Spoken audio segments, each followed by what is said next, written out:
बिस्मिल्लाहिर्रहमानिर्रहीम।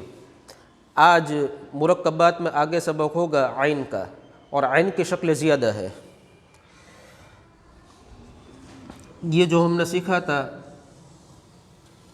आइन, क्या सीखा? आइन। अब इसकी आधी शक्ल कभी आएगी, ये गोलाई इसको आधी कर देते हैं इस तरीके से। ये एक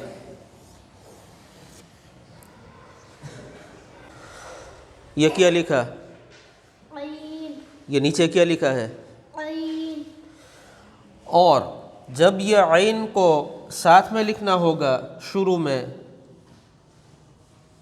तो इस तरीके से आएगी।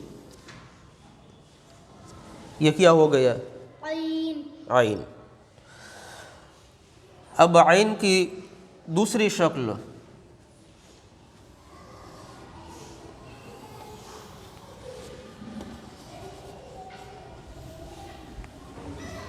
ये क्या लिखा?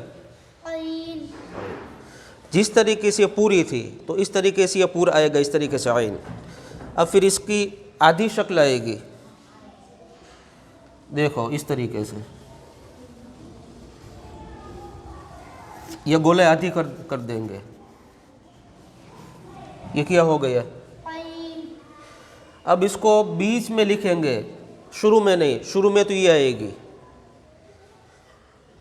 तो बीच में ये कम कर देंगे इस तरीके से।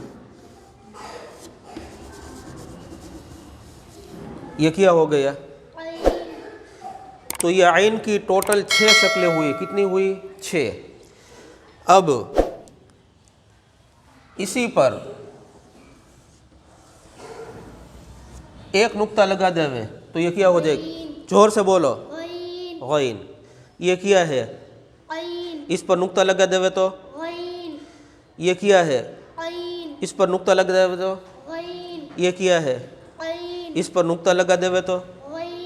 अब देखो, ये आइन मैंने लिखी है। अक्सर बच्चे इसमें गलती करते हैं।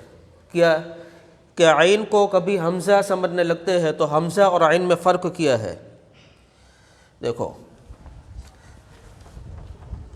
ये जो लकीर और लीटा है ये बिल्कुल सीधा, देखो सीधा, क्रॉस में होगा, तिरछा तरासा, या थोड़ा कम हो, इस तरीके से भी हो। ये सीधा होना चाहिए इस तरीके से, तो ये हमज़ा है। और आइन जब आएगी तो ये क्रॉस नहीं, ये सीधा हो जाएगा यूँ, और थोड़ा गोल जैसा होगा। ये बच्चों को समझाया जाए कि ऐसा हो तो हमज़ा, और ऐसा ना हो, ऐसा हो जाए तो आइन। क्या? आइन। ये देखो बिल्कुल सीधा दिखाई दे रहा है, और ये सीधा नहीं है, गोल हो गया। तो ये क्या है? और ये क्या है? ये।